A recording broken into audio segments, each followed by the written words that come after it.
time. It's nice that we got it a couple months early this year, huh? Now this is what we're gonna do is I'm gonna sing happy birthday. I'd like everybody to join me with that.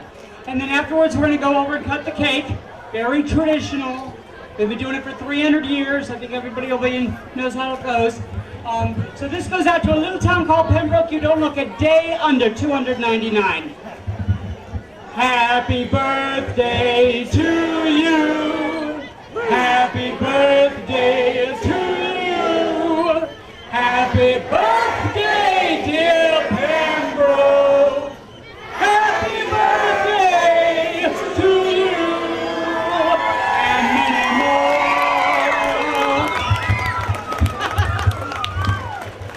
All right, so now we're going to go cut the cake. So everybody get ready and bring your appetites over to the tent. But thanks for coming.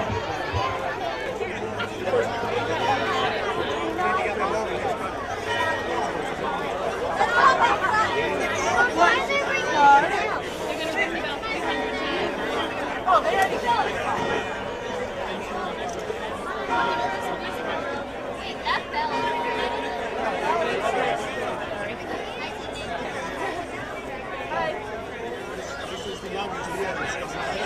That fell. I know, seriously.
evening. I'm Rick Giragojan, pastor of First Church in Pembroke. And first let me say, happy 300th, and that each one of you looks great for 300 years. In fact, I'd say subtract about 275. That's how great you all look.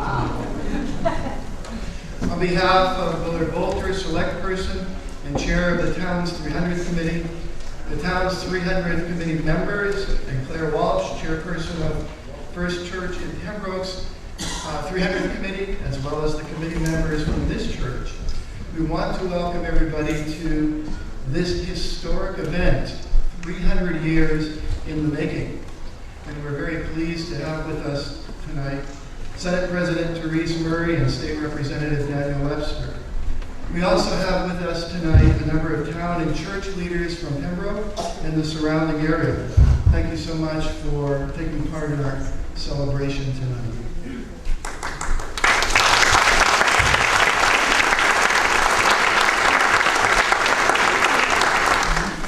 Sometimes people who work hard behind the scenes do not get thanked, and I want to say a special thank you to Jackie Horrigan, Senator Murray's aide, and Dan Wandell, Representative Webster's aide, who worked tirelessly behind the scenes to assist us in the preparations tonight for this great event. And thank you to Kickoff for designing and creating the keepsake bulletin that you have in your hands tonight.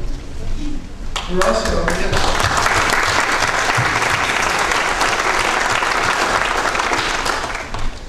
very glad to be together to celebrate this auspicious occasion marking our 300th anniversary as a town, as well as the church's role in the establishment of Pembroke. 3 centuries is a rather auspicious anniversary. Only 20% of the Commonwealth cities and towns have reached this milestone. It was 300 years ago that this church and the town met, wooed, and married their interests together. And after a time, the church and town separated and went pretty much their own way. And clearly, separation of church and state was the right thing for both parties. As Thomas Jefferson says, certainly no power to prescribe any religious exercise or to assume authority in religious life has been delegated to the government. And in equal measure, no religious tyranny should ever dominate over the human mind or the machinery of government. Wise words centuries later. Still, there is a happy ending to this story of separation, as we can see today. First Church, as well as other local churches in town, and the town of Pembroke itself remain collaborators, recognizing each other's strengths and contributions while marking important milestones like this one tonight. As the editors of the 250th anniversary booklet wrote in their foreword, in this age it is of the utmost importance that we think about the history of our town, honor its past, enlighten those who are new to our town, and preserve its relics for generations to come.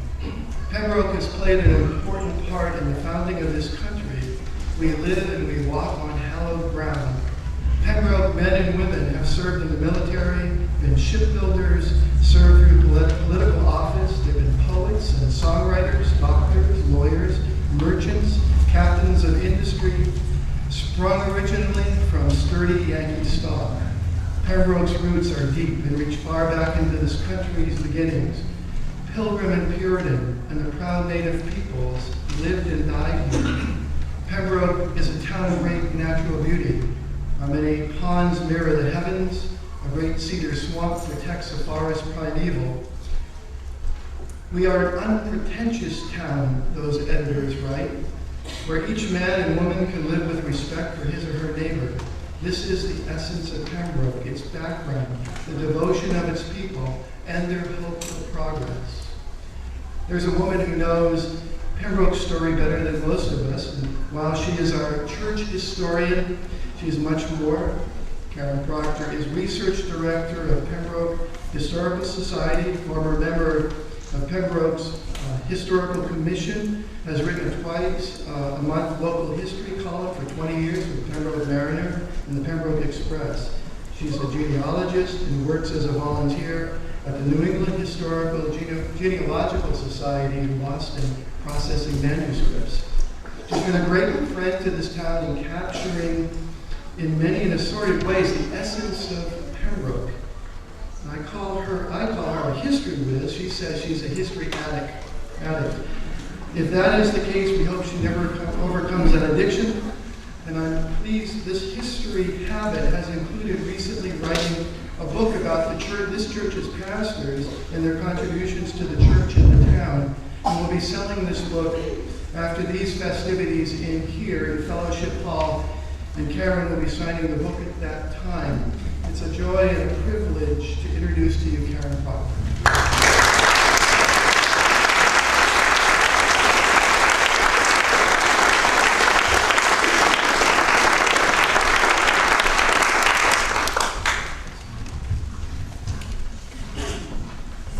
Happy birthday, everybody.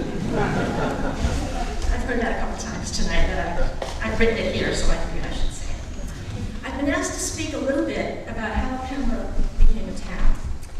I'm starting at the very beginning, where it won't be long. Before man walked our pond shores and hunted in our forests, there were the herring. Instinctively, these alewives swam each spring from the ocean up the North River and its many branches to spawn in the local ponds where they were born. Yearly cycle followed yearly cycle, and eventually our ponds teemed with the life-giving food. Native Americans of the Massachusetts tribe were eventually drawn to this place each spring and summer to settle and fish our waterways. In fact, the Native American name for this area, Namassakisset, actually meant place of much fish.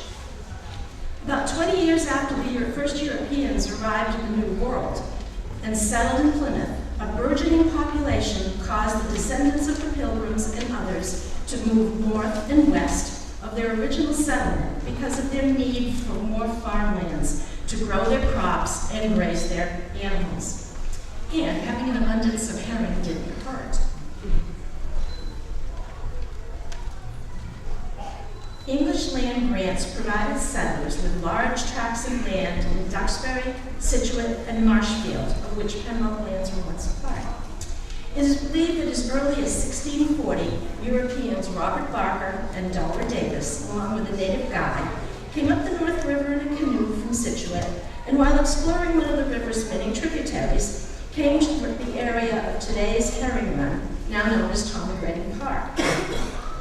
Barker eventually brought his family to the area and built a garrison at what is today the corner of Barker and High Streets. Soon more and more settlers came to our area.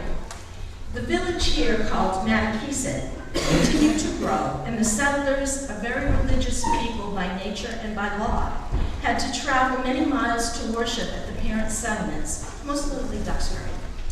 A group of the faithful began meeting at the home of prominent resident Joseph Rogers during cold months, and in the warm weather, they met in Rogers' orchard in a crude shed.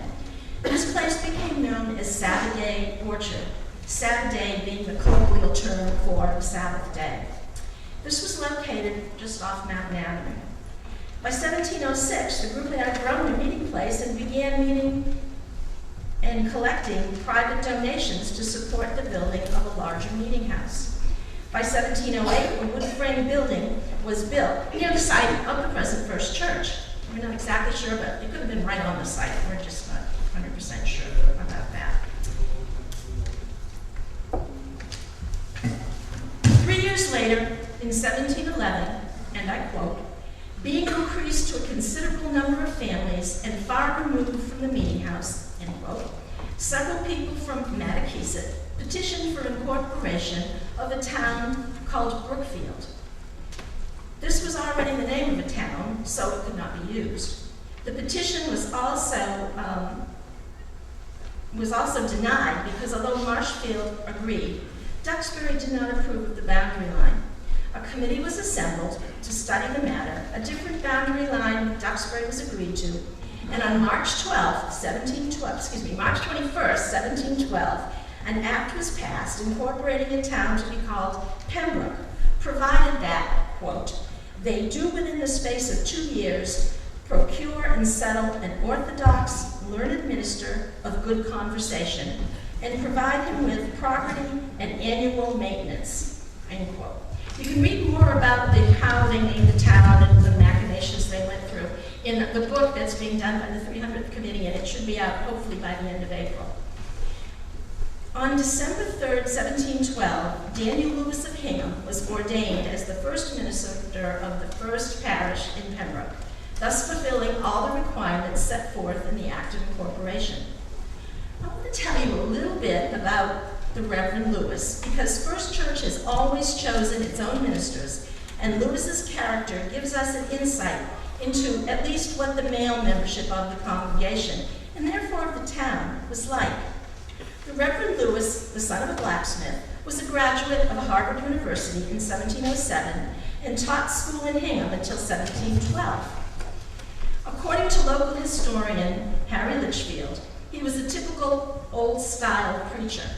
The town granted him a homestead just north of the church meeting house. This was days long before the separation of church and state was adopted. Here he lived throughout his long ministry with his wife, Elizabeth Hawkes Lewis of Hingham. She was the aunt of Governor John Hancock, the noted patriot. Historian Litchfield also reports that during the years of his ministry, the Reverend Lewis was prone to preach the hard dogmas of salvation for the select few and eternal damnation for the rest of us.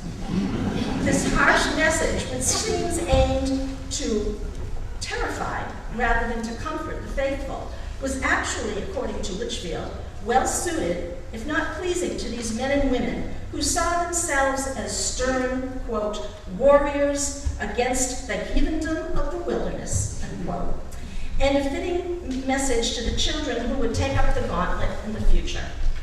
In his private life, however, he was reputed to be a man of cheerful temperament, fond of joking. He was held in high esteem by his parishioners as a neighbor and friend, as well as a minister. His love of horses was well known throughout the parish. No serious problems or conflicts occurred during his ministry, which ended with his death in 1753, after 40 years of faithful service to First Church and the citizens of Pembroke. His virtuous consort, Elizabeth, had passed away only 18 days before him. Both succumbed to a fever described in church records as a fortnight's illness. The theme of the funeral sermon revolved around the text, Daniel, a man greatly beloved. One final personal note. I hope everyone in Pembroke will participate in many of the upcoming events that we're planning for the rest of the year here in the town. We have a lot to be proud of. So happy birthday once again, Pembroke, and thank you for listening.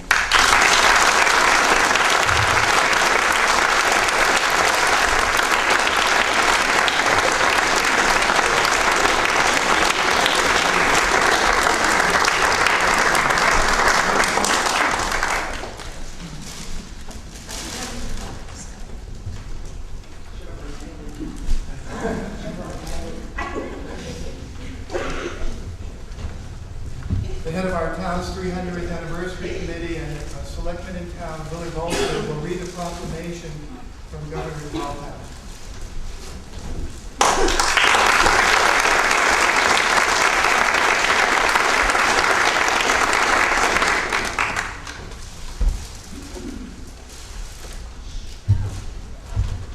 Well, good evening, ladies and gentlemen. I hope everybody's had a real good time tonight. A lot of planning to get this in order. They needed somebody that was probably equivalent to the governor, so they picked me. So I thought that I'd probably run for office in the fall. From the governor's office of the state of Massachusetts, a proclamation. His Excellency Governor Duval Patrick. Whereas the town of Pembroke was incorporated on March 21st, 1712, after negotiations with the Earl of Pembroke, the General Court, and Eastern Duxbury. And whereas Pembroke, situated on the North River, together with Marshfield, Norwell, Hanover, and Situate, built and sent over 1,000 sturdy vessels throughout the world, including the Beaver, which played an important role in the Boston Tea Party. And whereas residents of Pembroke served with honor in the French and Indian War, serving everywhere from Fort William Henry in New York to the shores of Nova Scotia. And whereas historian George Bancroft, in what later became known as the Pembroke Resolves, did write the first official utterance of revolution did not spring from the Congress of the colonies or the future chiefs of the Republic from the rich or learned. The people of the little interior town of Pembroke, unprecedented husbandmen, full of the glory of the descent from the Pilgrims, concluded a clear statement of their grievances with the precedence of a dissolution between the mother country and the colonies. And whereas, according to CNN Money, Pembroke is one of the best places to live in the United States. And whereas, on this day, Pembroke celebrates its 300th anniversary. Now, therefore, I, Duell Patrick, Governor of the Commonwealth of Massachusetts, do hereby proclaim March 21st, 2012, to be Pembroke Day.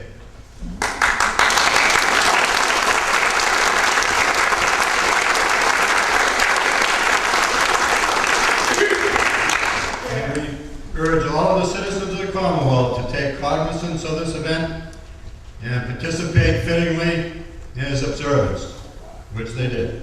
Given that the Executive Chamber of Boston, in the 18th day of March in the year 2012, of the independence of the United States, and 235th, His Excellency Duell Patrick.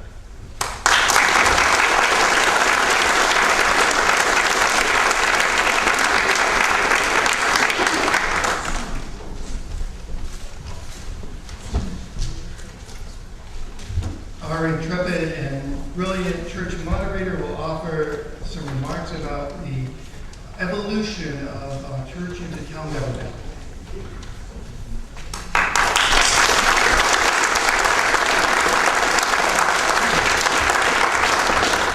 Thank you. Good evening, everyone. My name is Andy Wandell, and I'm the moderator here at First Church. It's an honor to be invited to speak to you tonight on the anniversary of our town's founding. I'm here to say a few words about the role this church has played in the establishment of Pembroke's town government. The first church in Pembroke had its beginnings on an auspicious date we like to call 678, or June 7, 1708, when a group of folks decided they should form their own church closer to where they farmed and lived. Pembroke was still a part of Duxbury at that time, and the 5-mile trip to worship each Sunday was arduous and at times dangerous, especially during the cold New England winters.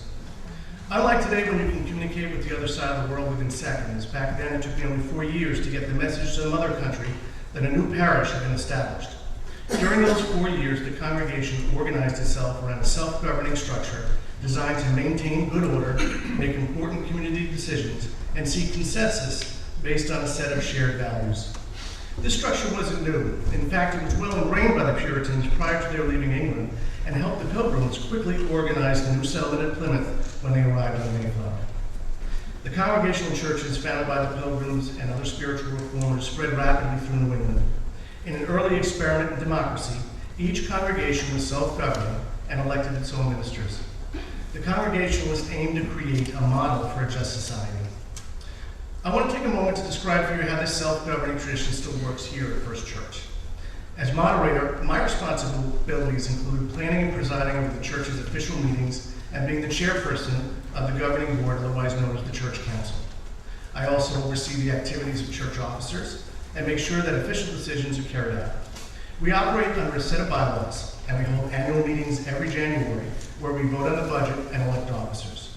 We require a quorum, and a 2/3 vote is necessary for any bylaw changes. Sound familiar?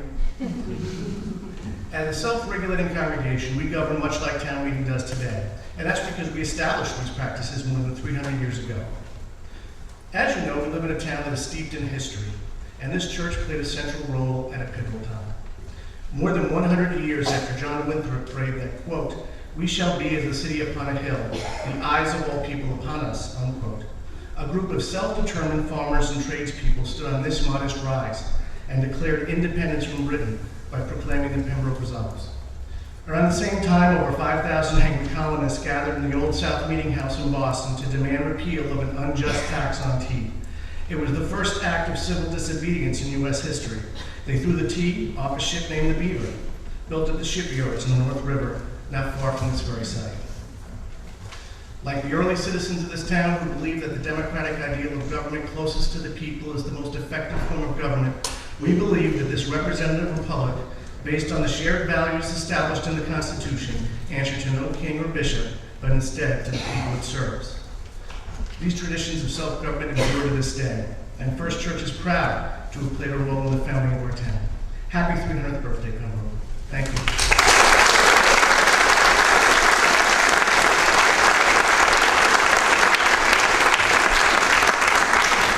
I'd like to introduce our Senate President and our Senator, Senator THERESE.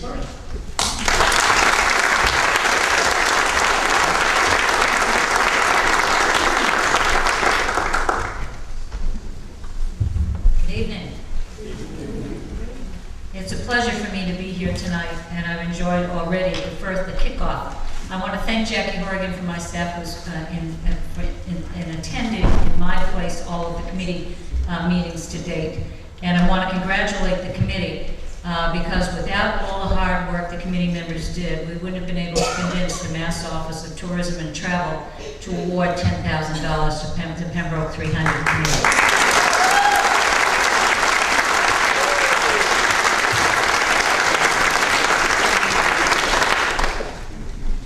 And this is a resolution from the Massachusetts Senate congratulating the town of Pembroke and the First Church of Pembroke on the town's tricentennial celebration. Whereas the town of Pembroke was founded in 1712 and this year marks the occasion of its 300th anniversary. And whereas in the early 1640s, Robert Barker and Delore Davis paddled the North River from Situate, traveled down a tributary and ended at the spot known as the Herring Run. Whereas Robert Barker brought his family to Herring Run, where he cultivated the land and built a garrison house, eventually leading to the establishment of a larger settlement known as Matakeesit. And whereas in 1711, weary of traveling from their home at Matakeesit to worship in the neighboring towns of Duxbury, Marshfield, and Situate, the people petitioned the General Court to establish a town to be called Brookfield.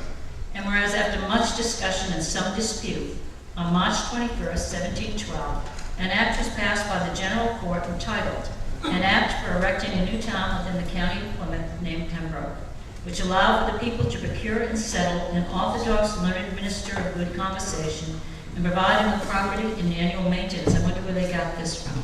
And whereas the people of Pembroke fulfilled these requirements by December 3rd, 1712, with the settlement of the First Church's first minister, the Reverend Daniel Lewis. And whereas the First Church of Pembroke began its storied history as a beacon of hope and service in the community, reaching out to the destitute, the disabled, and the many Native Americans who lived in the area. And whereas, over the past 80 years, the town of Pembroke's population has grown by more than 1,000%. But despite the enormity of such growth, it has retained its old world charm as it developed into a bustling suburban community. And whereas the town of Pembroke's 300th anniversary is a momentous historical achievement and will be commemorated throughout the year with a host of celebratory activities, now therefore be it resolved that the Massachusetts Senate hereby extends to the citizens of the town of Pembroke and the membership of the First Church in Pembroke its heartfelt commendation on the town's 300th anniversary, and further extends to them its sincere best wishes for continued success. And be it further resolved that a copy of these resolutions be transmitted forthwith by the Clerk of the Senate to the town of Pembroke and to the First Church in Pembroke. And this was adopted by the Senate March 8, 2012, signed by myself as the President of the Senate and the Senator who represents you, and signed by William Welch, Clerk of the Senate.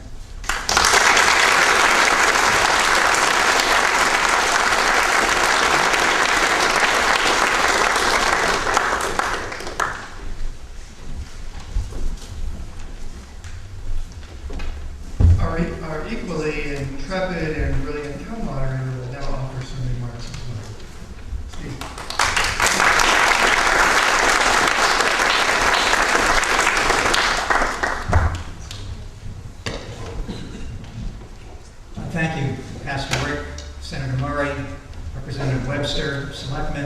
town officials, guests, neighbors, and friends. On a personal note, I want to tell you, especially being born here and living most of my life here and going to preschool right next door, what a great honor it is to be your town moderator. As you know, my long-serving predecessor who's in the parish here tonight in the church served as moderator during the 275th in 1987, the 250th in 1962. John, were you here in 1912? No, I don't think so. I've seen that already. But it's especially a great honor to be moderator during the town's 300th anniversary, and also a great honor to be able to participate in this program this evening, and I thank the church for inviting me. I joked to Claire a few weeks ago when she asked me to speak that it actually might be a little hard for me to speak in a church that actually has corners. That might be lost on anyone not from Pembroke. I actually belong to St. Thecla's, which is a perfectly round church down the street and around the corner, built more than just a few years after this one. But in a sense, I do believe that this is also my church. And for anyone who lives in this town, this church is one that belongs to all of us because of its unique history. And I thank the congregation for sharing it with us for these many years.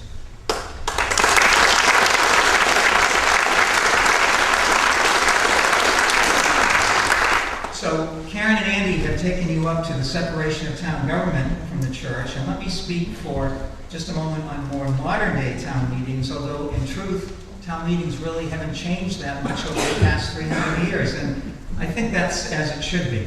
If you look at an old town meeting warrant, you'll see many similarities to the present day warrant.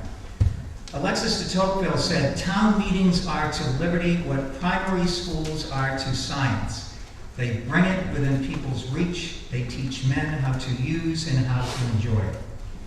In a Rockefeller panel report on American democracy published in 1960, the authors wrote, quote, "The town meeting conception of democracy is an idealized way of expressing the democratic hope that those who are governed will be able to reach those who govern them, that they will be able to make their voice heard where it counts and will be recognized as persons and not as faceless cogs in an efficient machine." It goes on to say that it speaks for the belief that a society is safer and freer when the bulk of its citizens understand the programs and goals that their government has chosen, and when they have achieved this understanding because these programs and goals have been honestly debated in public. End of quote. My heavens. You see many familiar faces here from town meeting. Just in my brief lifetime, what haven't we debated in public? We've debated forming a Silver Lake School District. We've debated leaving a Silver Lake School District. We've debated spending money, saving money, raising taxes, lowering taxes, building a new library, not building a new library, and then building a new library again. We've debated forming overlay districts, historical districts, business districts, where to put tattoo parlors and where not to put restaurants. We've debated whether to spend money on cruisers, ambulances, fire trucks, pumpers and backhoes. We even had a 20-minute debate once on whether the new boat for the town landing should include oarlocks or not. We've authorized the purchase of hundreds and hundreds of acres of town land for open space, schools, ball fields, and wells. We've accepted new streets and fixed old ones. And we have debated how we should govern ourselves. 3 selectmen, 5 selectmen, whether we needed a DPW, an executive secretary, a town administrator, or a town manager. And the debate has not always been pretty or non-controversial. Ed Quill, who's here with us tonight, former selectman, town author, and once a columnist for the old Silver Lake News, once wrote in one of his columns, "I've checked all the astrology charts and the zodiac signs, and they say that March is one of the particularly dangerous months for a town to appropriate money. The others are July, January, September, April, November,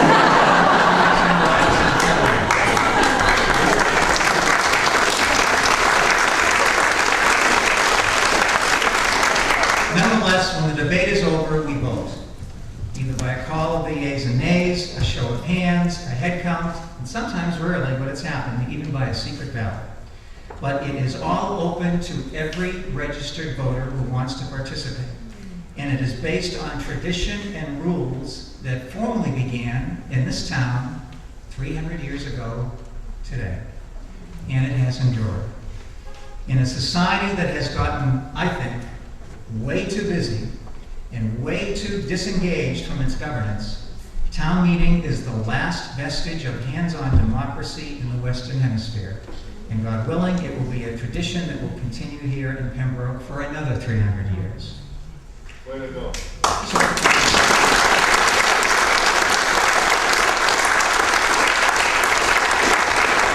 So now that church and state are separate, as your secular town moderator, I thank you again, Pastor Rick, and your predecessors and your wonderful congregation for your stewardship of this beautiful church, of this Pembroke institution, and all of the history it embraces. May it always represent the faith that guided our town forefathers. May it always represent the essence of our town, the devotion of its people, and the hope of onward progress. All those in favor say aye. Aye. Forget the noes, the ayes have it. Thank you.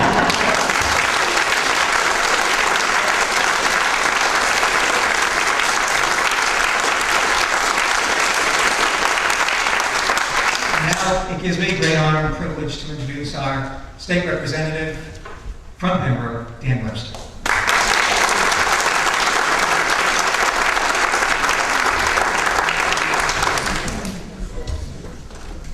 Good evening, everybody. It's a pleasure to be here on this terrific occasion. I want to thank Pastor Rick and the First Church, the town fathers, and the inhabitants of Pembroke for inviting me here. I know how very hard Bill Bolter and his committee has worked over the last couple of years. I've talked with him at length about the progress that the committee has made, and look at the great events that they have put forth thus far this year, and we have so many more to look forward to as we move on further and further. So thank you, Bill and the committee, for all your dedication. It's not easy to put a program like this together.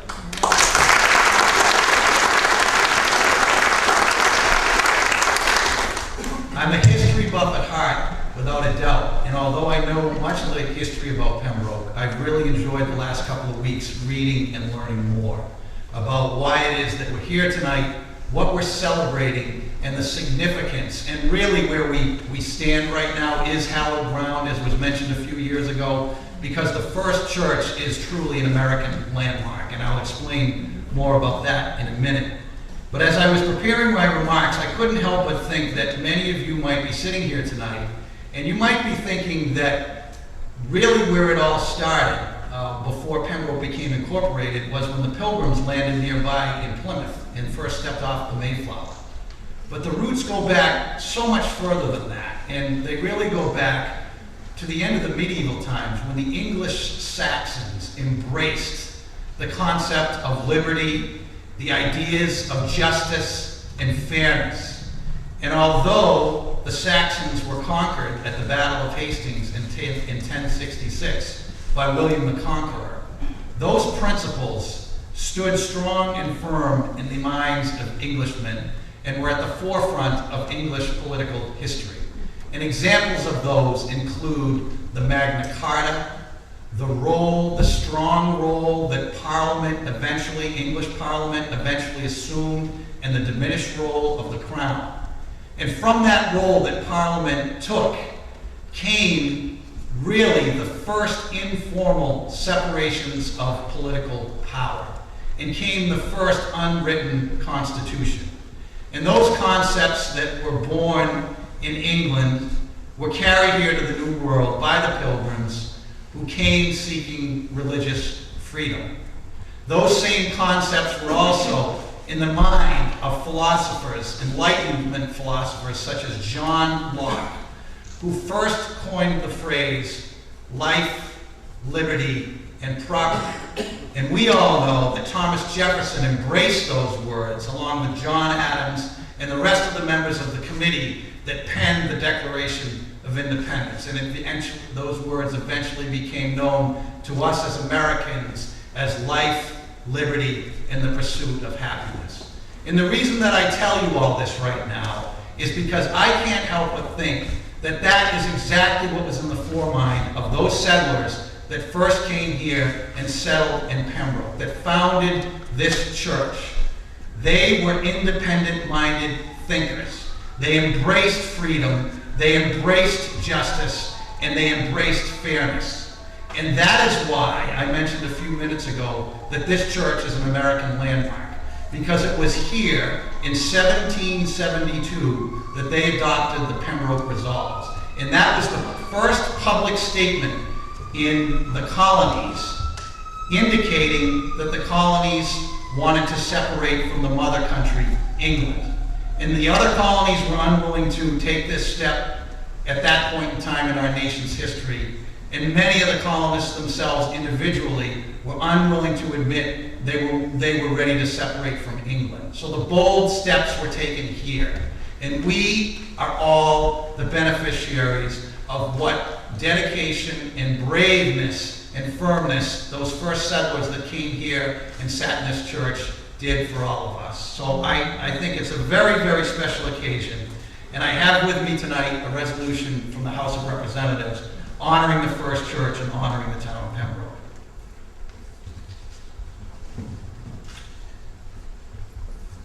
Whereas the earliest settlers of Pembroke were Robert Barker and Doler Davis, who settled in the area of Herringbrook in the year 1650. And at that time, Native Americans wintered along the North River and grew a variety of crops. Whereas the town of Pembroke was formerly part of Duxbury and was established in the year 1712, and its geography and natural resources provided the basis for its settlement patterns, commerce, and recreation. Whereas the Pembroke Resolves were issued from the First Church of Pembroke, declaring the intent to separate from Great Britain years before the Declaration of Independence. Whereas since 1720, Pembroke's commerce has included the dredging of iron from the bottom of its ponds, the production of ice from the ponds, stored in houses and used in the summer months for food preservation.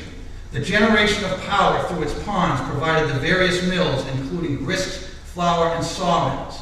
The building of ships and of boxes, which were critical to the development of the town. The production of cranberries, as well as the respite for vacationers along its ponds from the late 1800s well into the 1900s. Whereas between 1678 and 1871, 1,025 vessels were produced on the shores of the North River. Among those ships was the Beaver, one of the ships that was involved in the Boston Tea Party.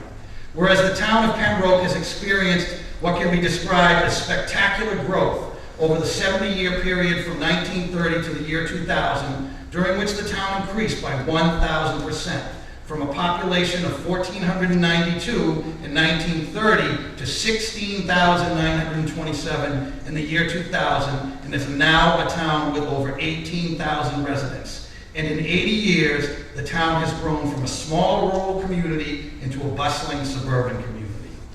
Be it resolved that the Massachusetts House of Representatives hereby extends to the town of Pembroke, on the memorial occasion of the 300th anniversary of its incorporation, its heartiest congratulations and best wishes for the continued prosperity and happiness of the inhabitants of the said town. Be it further resolved that a copy of these resolutions be forwarded by the Clerk of the House of Representatives to the Town Clerk of the Town of Pembroke to be filed with the official records of said town. It's given this 21st day of March by the House of Representatives. It's signed by the Speaker of the House, Robert DeLeo, the Clerk of the Court, of the House, Stephen James, and myself as State Representative. Happy birthday, Pembroke. God bless Pembroke. God save the Commonwealth, and God bless America.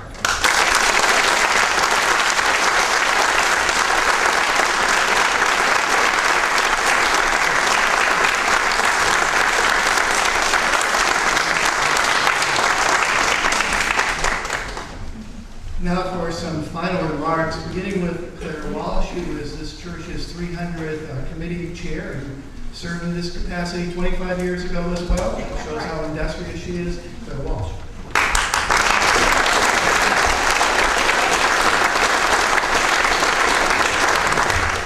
Hi, I hope you enjoyed this evening, and there's more to come.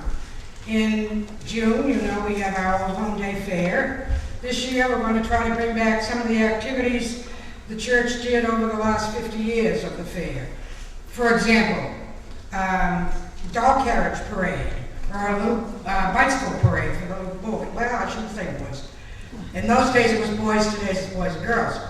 To be correct on those things these days. I'd like to have a tug of war between groups of anybody. You get 5 or 6 people, and you want to have a tug of war, we can do that. We have several events planned for Old Holiday Fairs, and that's in June. In October, we are going to put on an authentic dinner. One of our committee members, Beth Kitson, has been in contact with Plymouth Plantation, with a research person there. We're getting an actual, what they ate, a real menu. Nothing that is done today. We're doing everything as it was done then. That will be a limited number of people. It will be by reservation only because the church hall only holds so many people. Also in October, it's the First Church's 300th anniversary of our organization. It's a paradox that you had to have a town, a church to have a town, but the town came first, incorporated in March, and the church was incorporated in October. So we'll have a special day here, service in October, celebrating our own personal 300th anniversary. In December, as our final wrap-up, we are going to have a reading on December 28th. It's a Friday night. It's the anniversary of the Pembroke Resolves. I think it's 240. 240, 260? That will be our final wrap-up of events for the 300th committee. And we hope you come, enjoy them. I hope you learn something. I hope you appreciate the history of our town. Thank you. And I'd like to introduce Bill Bolton, my counterpart, to talk about what's coming up in the 300th General Committee.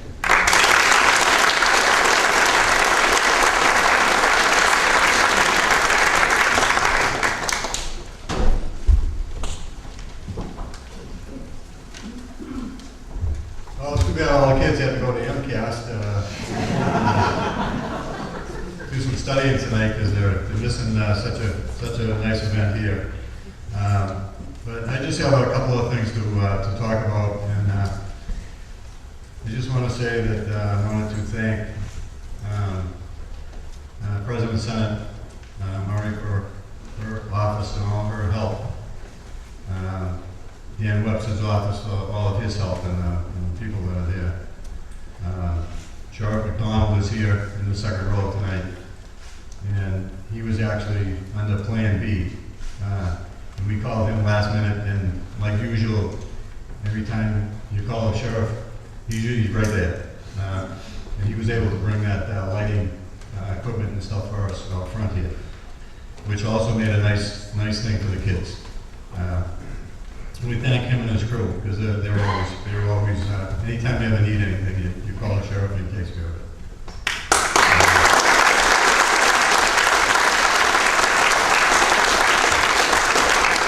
I'd also like to thank the First Church and their staff and all of their help. We had a lot of endless nights and meetings to put everything all together. It was a pleasure working with them, and hopefully we'll continue to work throughout the year with all the different events that we have. And also that you have to really thank all the people that are in the committee. Most of the people wore their shirts tonight because I wanted those people to be recognized as being on the committee the last probably 2.5 years.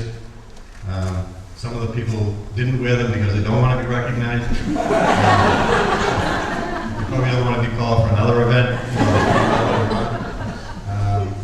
But our goal is to identify a lot of the historic locations throughout the town.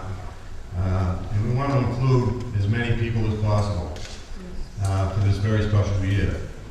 So not everybody enjoys history, not everybody enjoys a lot of different things, so we're reaching out to try to find a lot of different things for everybody in the town. The kids had their night tonight, and they're going to have a couple more throughout the year on very special events. But there's a bunch of different groups, committees, clubs, associations, schools, athletic events, churches, residents, businesses that have all participated in this whole thing. And it's been very great to pick up the telephone and make a couple of calls, and these people from Pembroke just jump right in and take care of it. So I'd like to thank all of those volunteers, especially all the ones that was talked about earlier, that they're behind the scenes and you don't really hear about them. And they just kind of sit in the back row somewhere and don't want to be recognized. But, and let us not forget the military, because without the military that fought for our freedom back from 1712 and through today, 2012, we probably wouldn't be here enjoying all the different festivities that we have. And we have a very special event in October of this year that we're going to celebrate Military Weekend on October 20th, 21st. And that night at sunset, we will have fireworks, and that will be in honor of our military. When I talk to the person that's going to do the fireworks, the very first thing that he's going to do is a 21-gun salute with the fireworks. So that should be a pretty good night. So we have one more knocked off at 9 o'clock tonight. That's one more event that is off of our list.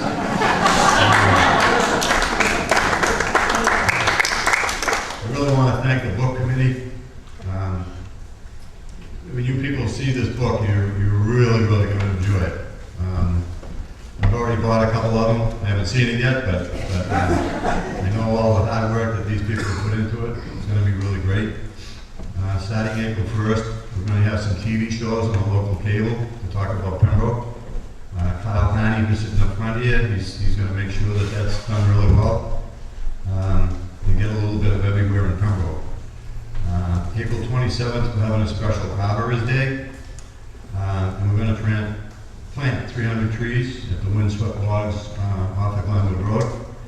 And that's going to be the white cedar trees that were originally taken from our town forest. In May, we have a golf tournament. We also have an antique car show. In June, we have a costume ball of all of the old. If you want to go rent a costume and come to the ball, we're going to try to have bus and carriage bring you up to the front door and things like that. So that should be a good thing. The police will step forward, and they're going to have a national police night out in June. And listening to the officers the other night at the meeting, it sounds like it's going to be a real good event. In July, we have a treasure hunt planned with a cookout afterwards at the Heron Run. We want to incorporate a trolley tour into a river tour of the North River. And on August 18th and 19th, we're going to have the first antique air show in Pembroke. And there's a lot of things that are going to take place on that event. And that will be right down the street at Sherman Airfield. We have a town quilt that's going to get auctioned off at our Pembroke Arts Festival this August also. A lot of people work tirelessly in the town to put that whole thing all together. So that will be very good. In September, we're reaching out to the runners at Pembroke, the ones that like to run, and we're having a big road race. There'll probably be at least 2 or 3 different segments of that road race that will be going on, and then at 1 o'clock we'll be stepping off with probably one of the biggest parades that Pembroke has seen. And again, on October 20th, we're having the Civil War encampment, which they will be having the fight between the North and South or whatever, like they used to do way back, and so that will be pretty interesting. We're also trying to get the military, the current military here today to do an encampment, and that night on the 20th we'll do those fireworks. The high school has stepped up, and they're going to do a Pembroke Pops concert in November. And then into December 15th, we're having our closing events. But there's a number of other things that we've done also throughout the town, such as a brick walkway time capsule. You have to excuse me because of my cold, but we have a time capsule that was donated. It's worth $6,000, and we're going to put all of our memorabilia into that time capsule for a future. New England Villages and M&F Jewelry came forward and made some nice jewelry for us to celebrate the 300. Again, the school came forward with some pins. We had a contest for the kids on school pins for every school. We do have 2 town coins, one representing the church and the military, and one representing a water wheel, which we're going to replace at Heron Run. We were kind of hoping to have that all done so we could give it as a gift tonight, but I found out and got some education as far as all the things that you have to do at the town hall in order to get things passed. It's taken me a little bit longer than I thought, but it is coming and it will come this year. So we have a lot of printing, research, our website, Pembroke300.com. We now have some state money to put into our website and update that, and also update that for the businesses and things in the town. So we have paintings and artists, photographers. We have a calendar, different fundraising things we've done throughout the year. And it's just a real big year, 300th for everybody. And we're just trying, like I said, we're just trying to get everything together for everybody in town so everybody has a piece of it. So, and the only other thing I'd like to say is that I know the separation of church and state and all that is great, but probably every night for the last couple of months, I sat home every night, said we need real good weather.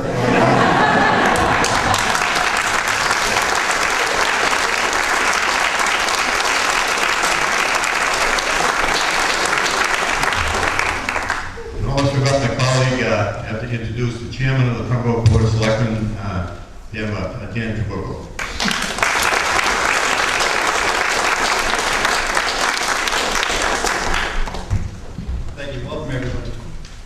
Great event this has been. Could you feel all that energy out there with the kids ringing the bell and that cake was great?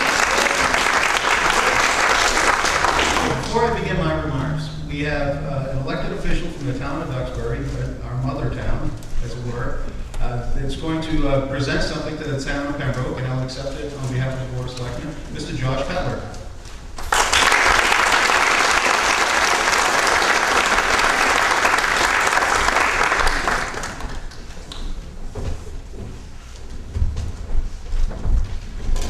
Good evening, ladies and gentlemen. I'm Josh Cutler from the town of Duxbury. With me is Karen Barry. We have some other members from the Duxbury 375th Committee. We heard that we gave you a hard time 300 years ago, so we're here to make amends. All right? So we have a proclamation. I will not read the whole thing because you guys have gotten your full share of proclamations tonight. Hopefully you know all the history of Pembroke. There will be a quiz at the end. But this is a proclamation signed by the Duxbury Board of Selectmen in honor of Pembroke's 300. So bear with me one moment.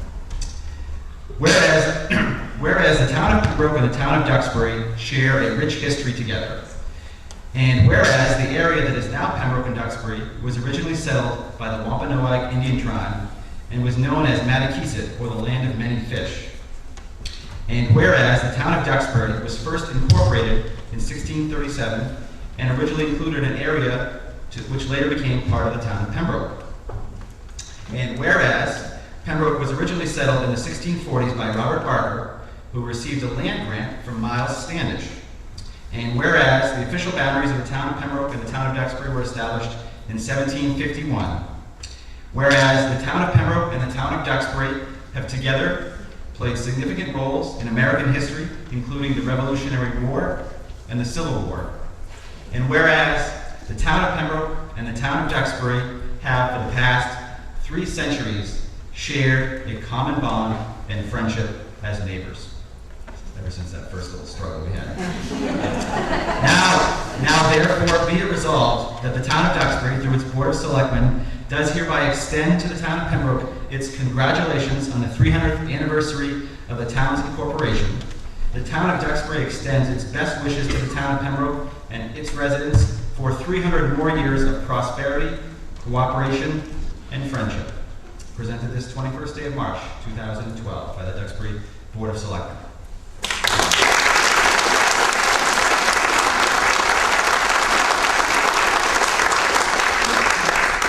We also bring a gift, just to, again, on that making amends. And Karen Berry from our committee, our Duxbury celebrating a birthday this year as well. Karen Berry from our 375th committee is going to make a presentation.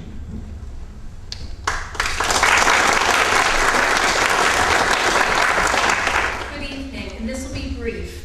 This is the first recorded deed that we found dated 1651 from Miles Standish to, it was to Robert Barker, and it's been signed by the 375th committee, but on behalf of the town of Duxbury, the residents of Duxbury, and the 375th committee, happy birthday, Pembroke.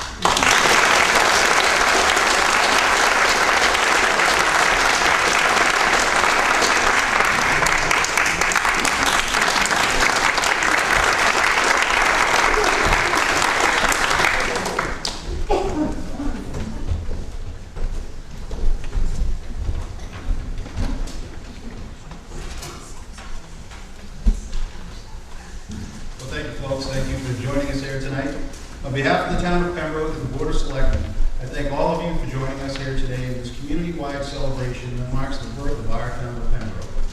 We are truly blessed to be right here, right now, to take part in this historic event. Pembroke was appropriately born on March 21st, the traditional first day of spring, the vernal equinox. The symbolism of this day is that of a new beginning, of rebirth. And here we are, 300 years later, proof of the successful establishment of this community. The men and women that have the courage and determination to form this new town were of a stout sort. Gentlemen farmers, shipbuilders, factory owners, people of an independent spirit that, not long after the establishment of our town, uttered America's first shouts of liberty against the King of England when they drafted the Pembroke Resolves. Pembroke has evolved since then, growing slowly, remaining rural as the years passed, until urban sprawl and the new Route 3 enabled greater access to surrounding communities. We now live in a commuter town of 18,000 residents, all of us with busy, modern lives and demands on our time. But even so, many of you contribute and give back to Pembroke in so many different ways. For instance, being an active church member, helping with the PTO in schools, participating in scouting, youth sports, recreation, or in town government. And we owe a special debt of gratitude to those that have defended our town and our nation in wartime, particularly those that have fought and died to preserve our way of life. These soldiers and sailors deserve an everlasting place in our hearts and in our memories. I want to personally recognize and thank those that have worked so hard to make this day of celebration possible. All the folks of the 300th Anniversary Committee, their chairman, Bill Bolter, Senate President Therese Murray, Representative Webster, Pembroke Historical Society, the First Church of Pembroke, and all of you for taking part in this occasion. Every one of you here, along with those that forged the way, make me proud to be a citizen of Pembroke. Thanks to all of you, and God bless the town of Pembroke.